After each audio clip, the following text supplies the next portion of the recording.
పాఠం మనుషులు తండ్రి అయిన దేవుణ్ణి చూడగలరా? మనుషులు తండ్రి అయిన దేవుణ్ణి చూడగలరా? ముందు ఈ పాఠం మీకు అర్థం అవ్వాలి అని అంటే బైబిల్ అనగా ఏమి అన్న మాట మీ అందరికీ వచ్చిందా? బైబిల్ అనగానేమి, దాన్ని ఎలా చదవాలి, ఎలా చదివితే మనకు బైబిల్ అర్థమవుతుంది అన్న పాఠం మీకు ఖచ్చితంగా వస్తేనే ఈ పాఠం అర్థమవుతుంది. ఈరోజు సమాజంలో బైబిల్ని ఒక్కొక్కరు ఒక్కొక్క కోణంలో చదువుతున్నారు. ఒకళ్ళేమో తప్పు పట్టాలని చదువుతున్నారు, ఒకళ్ళేమో దీన్ని ఎలా అయినా దీన్ని పరువు తీసేయాలి, క్రైస్తవ్యం మన దేశాన్ని కాదు పరాయి దేశాన్ని, దీన్ని ఎలా అయినా బయటకు వేయాలన్న ఉద్దేశంతో మరొకరు చదువుతారు. ఈరోజు క్రైస్తవ్యం ఎలా చదువుతుంది?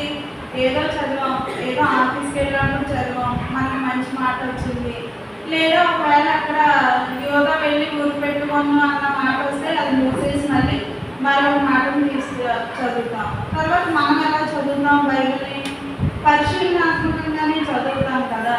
బైబిల్ ఒకే బైబిల్, అందరి చేతిలో ఉన్నది ఒకే బైబిల్, కానీ అర్థం చేసుకునే విధానం బైబిల్ని రకరకాల విధాలుగా అర్థం చేసుకుంటున్నారు కదా. ఈరోజు మనము అర్థం చేసుకుంటున్నాం ఎలా అంటే బైబిల్ని పరిశీలనాత్మకంగా చదవాలని. మీకు మొట్టమొదటిగా బైబిల్ అనగానేమి అన్న దాంట్లోనూ ఒక రిఫరెన్స్ తీసిన తర్వాత ఈ పాఠాన్ని మనం నేర్చుకోవచ్చు.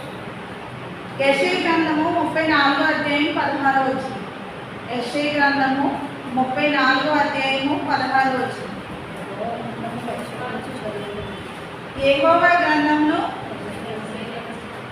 పరిశీలించి చదువుకోండి. ఎందుకు పరిశీలించేయమన్నాడు దేవుడు? ఎందుకు పరిశీలన చేయమన్నాడంటే, ఇప్పుడు ఒక విషయాన్ని మనం పరిశీలన చేయాలి అని అంటే దాని ముందు ఏదో ప్రమాదం ఉందనే కదా, దానికి ఏదో కారణం ఉండబట్టే కదా దేవుడు చెప్తాడు.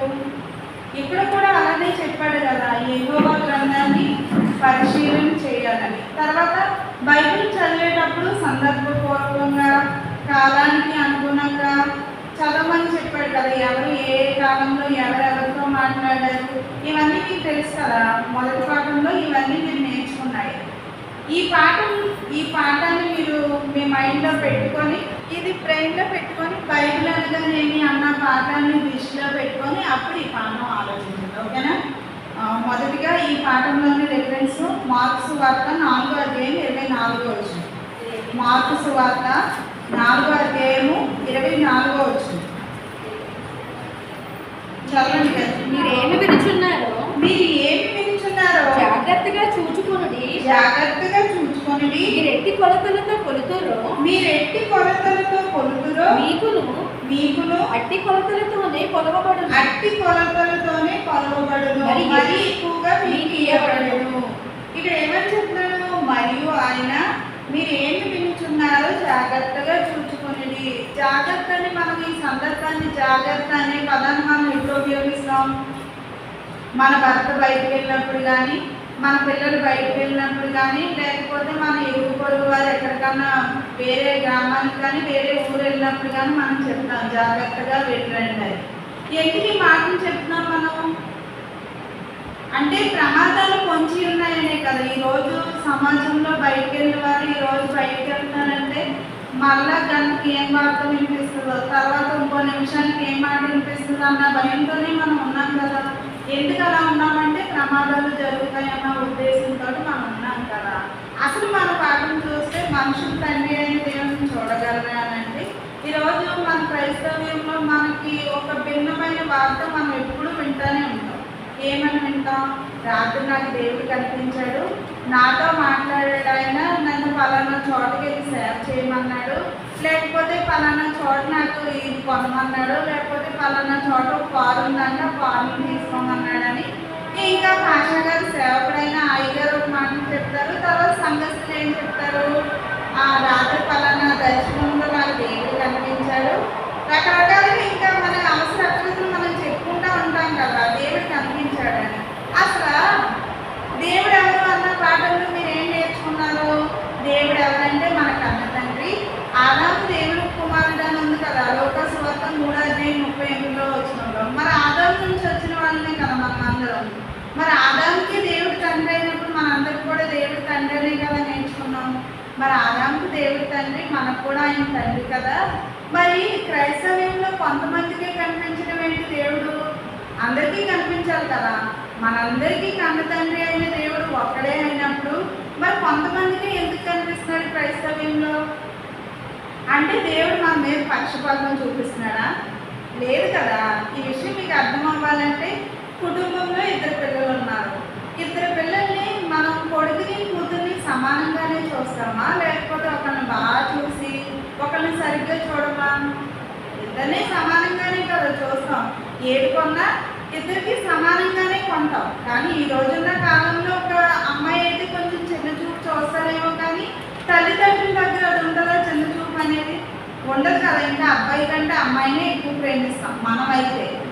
కానీ మరి దేవుడు కొంతమందికి ఎందుకు కనిపిస్తున్నాడు, అందరికి ఎందుకు కనిపించట్లేదు? ఈ విషయాన్ని ఎప్పుడన్నా ఆలోచించారా? ఇప్పుడు నేనున్నాను, నాకు కనిపించట్లేదు దేవుడు. కిరణాకి ప్రతిరోజు కనిపిస్తున్నాడు అనుకోండి, కిరణాకి నాకు దేవుడు కనిపిస్తున్నాడు, దేవుడు నాతో మాట్లాడాడని ఇప్పుడు వచ్చి చెప్తాను నాతో. అప్పుడు నేను ఏమనుకోవాలి? ఏంటి అసలు ఈవిడికి కనిపించడం ఏంటి, నాకు ఎందుకు కనిపించట్లేదు అని ఆలోచించి పరిశీలన చేయాలి కదా బైబిల్ని. అంతేగాని ఏదో నా విశ్వాసంలో పొరపాటు ఉంది, లేదా ఏదో నా భక్తిలో తేడా ఉంది, ఉపవాస ప్రార్థన చేయొచ్చు, లేకపోతే మోకాళ్ళ ప్రార్థన చేయొచ్చు అని నేను వాక్యాన్ని చదువుకోకుండా ఈ విధంగా ఆలోచిస్తే దేవుడు కనిపిస్తాడా? నాకు కనిపించడు. కానీ ఈరోజు క్రైస్తవ సమాజం అక్కడే పొరపాటు పడిందన్నమాట. దేవుడు కొంతమందికే కనిపిస్తున్నాడు, అందరికీ కనిపించట్లేదంటే నేనున్న క్రైస్తవ బోధకులు ఏమని చెప్తారో తెలుసా? మీకు భక్తి సరిగ్గా లేదు, మీ విశ్వాసం సరిగ్గా లేదు, మీరు 3 రోజులు ఉపవాసం ఉండి మోకాళ్ళు ప్రార్థన చేసి కన్నీటి ప్రార్థన చేయండి, దేవుడు మీకు ఎందుకు కనిపించడు? ఖచ్చితంగా కనిపిస్తున్నాడు అని అంటారు. సరే చేద్దాం, 3 రోజులు ప్రార్థన చేద్దాం, 3 రోజులు మోకాళ్ళు వేసి ఎవరిని రానివ్వకుండా మనం ఇంకా భక్తిలోనే మునిగిపోతాం. అప్పుడు మనం ఈ 3 రోజులు అన్నం తిన్న దాన్ని బట్టి మనకి ఏమొస్తుంది? ఖచ్చితంగా నీరసం వస్తుంది ఉపవాసం ఉంటే. అదొక ట్రాన్స్లోకి వెళ్ళిపోతాం కదా. దేవుడు కనిపించాలి, దేవుడు కనిపించాలి, దేవుడు కనిపించాలన్న ఊహలో మనం ఉంటాం. మన పిల్లలు ఎవరొకరు మనం చీకటి గదిలో ప్రార్థన చేసుకున్నప్పుడు వెంటనే వచ్చాడు లైట్ వేస్తాడు. అప్పుడు మనకి ఏం కనిపిస్తుంది? కళ్ళు మూసుకొనేమో మన పనిలో మనం ఉంటాం, భక్తిలో మునిగిపోతాం దేవుడు కనిపించాలన్న ఉద్దేశంతో. ఆ లైట్ ఎలగగానే మన కళ్ళకి ఏమొస్తుంది? వెలుగు కనిపిస్తుంది కదా. ఇప్పుడు ఏం చెప్తాం మనం? ఆ పిల్లడు కూడా ఏం చేస్తాడంటే సైలెంట్గా మళ్ళీ మా అమ్మ ప్రార్థన ఎక్కడ డిస్టర్బ్ అవుతుంది, మా అమ్మ ఎక్కడ మళ్ళీ నన్ను తెలిస్తే నన్ను కొడతాన్న ఉద్దేశంతో స్విచ్ వేసాడో ఆపాడో కూడా తెలియకుండా అంత సైలెంట్గా వేస్తాడు కదా లైటు. దాన్ని చూసి మనం ఏమనుకుంటాం? దేవుడు నాకు కనిపించాడు, అయ్యగారు మీరు అన్నది ఖచ్చితంగా జరిగిందని సంఘంలో ఇంకా 10 మందికి చెప్తాం. ఇప్పుడు దేవుడు కనిపించాడా, లైట్ కనిపించిందా? మనకి లైట్ కనిపించింది. ఇలా క్రైస్తవ సమాజం దేవుడిని తప్పుగా అర్థం చేసుకున్నారన్నమాట.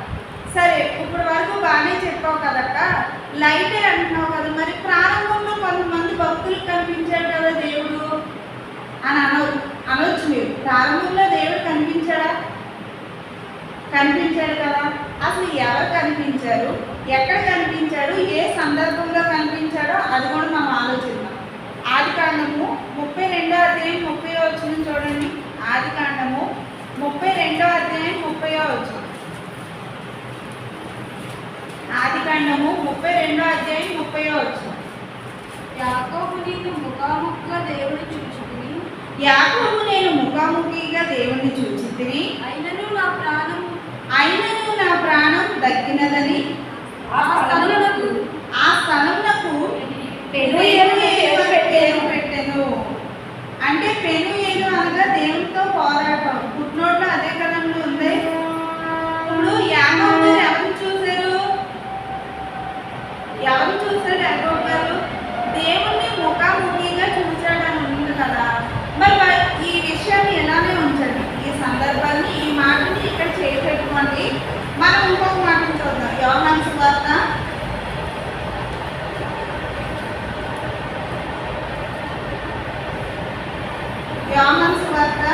5వ అధ్యాయము 37వ వచనం. యోహాను సువార్త 5వ అధ్యాయము 37వ వచనం. మరియు నీవు పంపిన తండ్రియే. యోహాను సువార్త 5వ అధ్యాయం 37 అదే కదా చదువుతుంది. మరియు నన్ను పంపిన తండ్రియే మరియు నన్ను పంపిన తండ్రి నన్ను గుర్తు సాక్ష్యం ఇచ్చుచున్నాడు. నన్ను గూర్చి సాక్ష్యం ఇచ్చుచున్నాడు. మీరు ఏ కాలమందైనను ఆయన స్వరము వినలేదు, ఆయన స్వరము వినలేదు, ఆయన స్వరూపము చూడలేదు. ఆయన స్వరూపం చూడలేదు. ఇక్కడ యోహాన్ గారు ఏమని చెప్తున్నారు? మీరు ఏ కాలమందైనను ఆయన స్వరం వినలేదు, ఆయన స్వరూపం చూడలేదని యోహాన్ గారు చెప్తున్నారు కదా. మరి ఆది కాండంలో యాకోబు గారు ఎవరిని చూశారు? దేవుని ముఖాముఖిగా చూసేశాడు అని ఉంది కదా. ముఖాముఖిగా దేవుణ్ణి చూచాను అనే ఉంది. మరి ఇక్కడ ఈ మాట దేవుడు పరిశుద్ధాత్మ ప్రేరణతోనే రాయించాడు, ఈ మాట దేవుడు పరిశుద్ధాత్మ ప్రేరణతోనే రాయించాడు. మరి రెండింటిలో ఏది నమ్మాలి మనం? రెండు విషయాల్లోనూ ఏ విషయాన్ని నమ్మాలి మనం? కొత్త నిబంధన నమ్ముదామా మనం, లేదా పాత నిబంధన నమ్ముదామా? పాత నిబంధనలోనేమో దేవుని చూచాడు అని ఖచ్చితంగా రాయబడింది అక్కడ, యెహోవాను చూచాడని.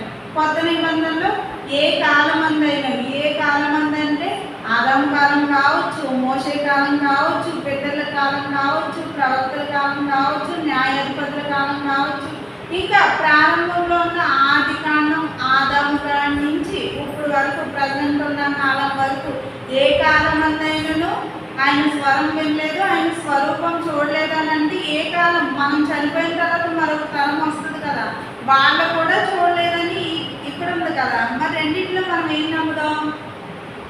ఏం నమ్ముదాం అనేటప్పుడు మీకు వెంటనే ఏం గుర్తు రావాలి? యెషయా గ్రంథము 28వ అధ్యాయం గుర్తు రావాలి మీకు.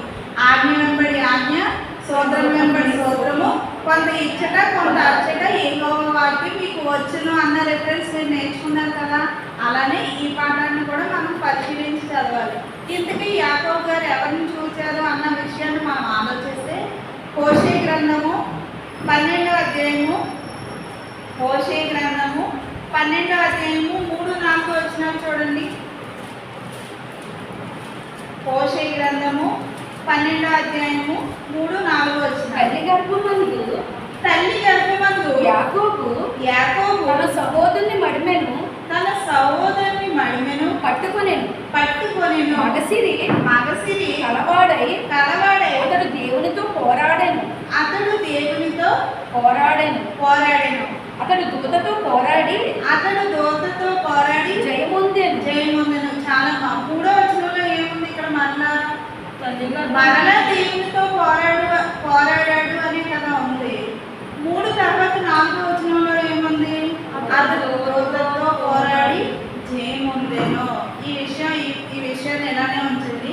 మీ అందరికీ తల్లికి వందనం డబ్బులు పడి అందరికీ పిల్లలున్న తల్లిదండ్రులకి పడ్డాయా తల్లికి వందనం?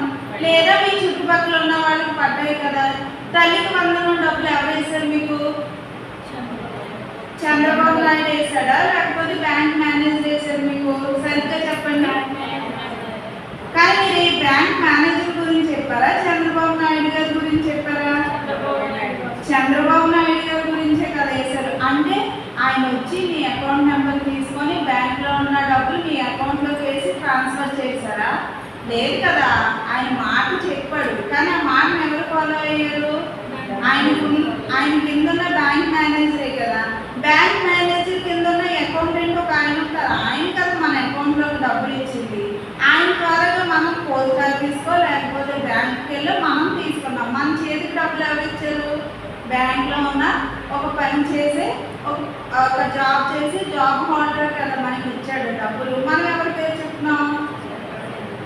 చంద్రబాబు నాయుడు గారి గురించి చెప్తున్నాం. ఇప్పుడు చెప్పండి, ప్రారంభంలో వచ్చింది దేవుడా దేవుని దూత? ఇప్పుడు ఇక్కడ ఇది కన్ఫ్యూజన్ గానే ఉంది కదా. ఇప్పుడు ఆది కాండంలో దేవుడితో పోరాడాడు అని ఉంది. హోషే గ్రంథంలో 3వ అధ్యాయంలో ఏముంది? దేవుడితో పోరాడాడు అని ఇక్కడ కూడా అదే ఉంది. కానీ పక్క వచనంలో ఏముంది? అతడు